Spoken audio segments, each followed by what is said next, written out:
Consider this. India is home to one of the oldest continuous civilizations on Earth.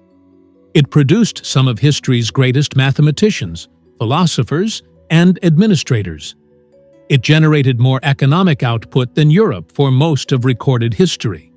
And yet, in over 4,000 years, not a single ruler, not one, ever managed to unite the entire subcontinent under a single lasting empire. The Mauryas came closest. The Mughals tried for generations. The British eventually did it, but only through a level of administrative violence that required an entirely foreign system imposed from outside. Why?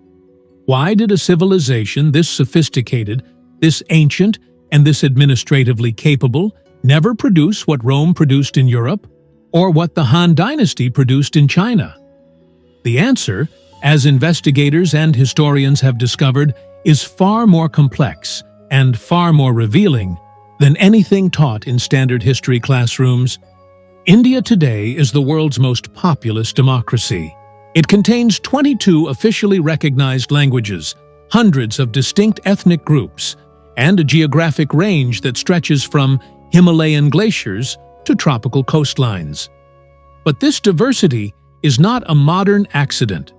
It is the product of thousands of years of deliberate and sometimes fiercely defended regional identity. The commonly accepted explanation for India's political fragmentation is simple. Too many kingdoms, too much conflict, too much diversity to ever unify.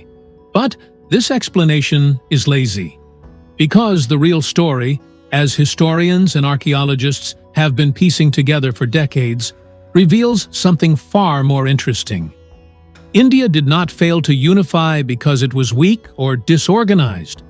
India resisted unification because its civilizational structure was built in a way that made total centralized control almost impossible to sustain.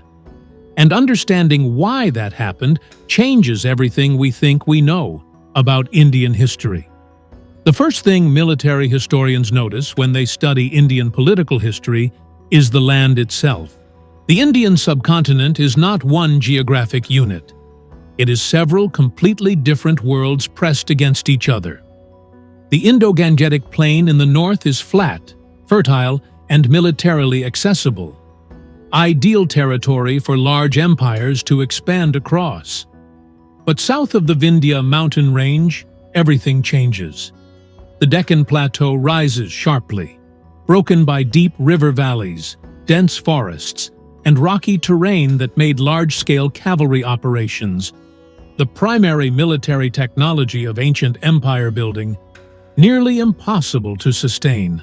Archaeological and military records consistently show that every northern empire that attempted to push south faced the same problem.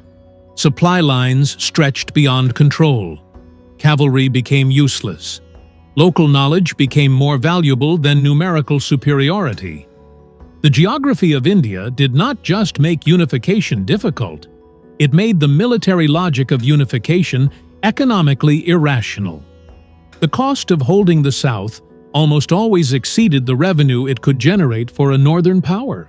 Modern discussions of caste in India tend to focus on its social injustices, and rightly so. But historians studying political structure have identified something that is rarely discussed.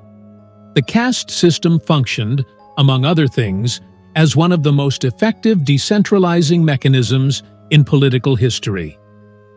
Under the Varna and Jati systems that governed Indian social organization, economic functions, legal disputes, community welfare, and even conflict resolution were handled at the local community level rather than by a central state. Archaeological evidence from Mauryan period settlements reveals that even at the height of the most powerful empire India ever produced, daily life in most villages was governed almost entirely by local caste councils rather than imperial administrators. This meant that when empires collapsed, as they inevitably did, the social fabric did not collapse with them. Communities simply continued functioning as they always had. This resilience was remarkable, but it also meant that no central authority ever became truly indispensable to the population it ruled. And a government that is not indispensable is always vulnerable. Ashoka Maurya is celebrated today as perhaps the greatest ruler in Indian history.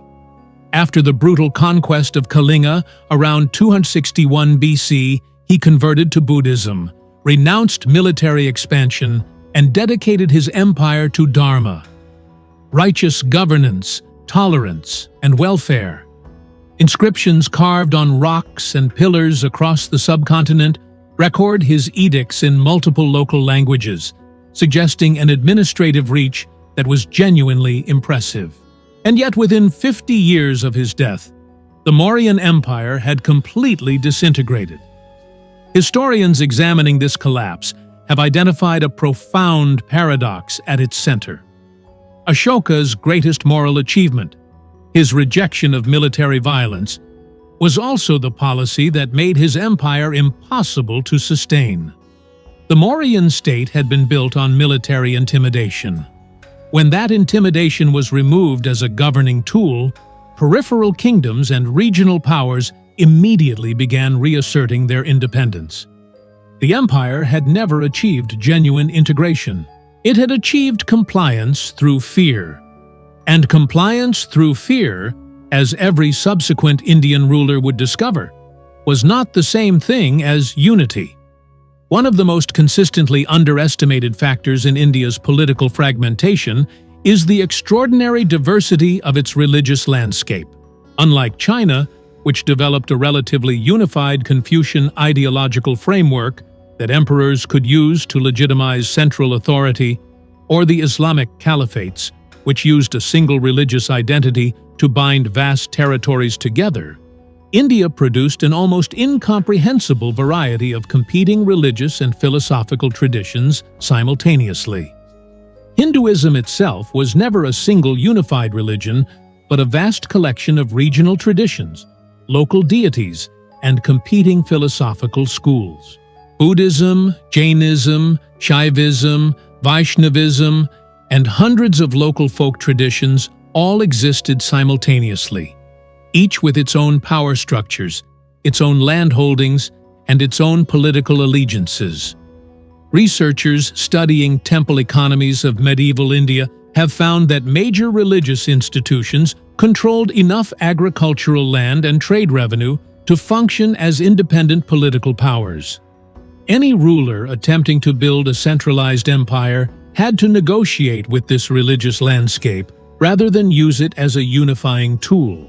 The result was permanent political fragmentation, dressed in the language of spiritual diversity. The Mughal Empire represents the closest any indigenous or naturalized power ever came to genuinely unifying the Indian subcontinent. At its height, under Aurangzeb in the late 17th century, the Mughal Empire controlled more Indian territory than any previous ruler in history.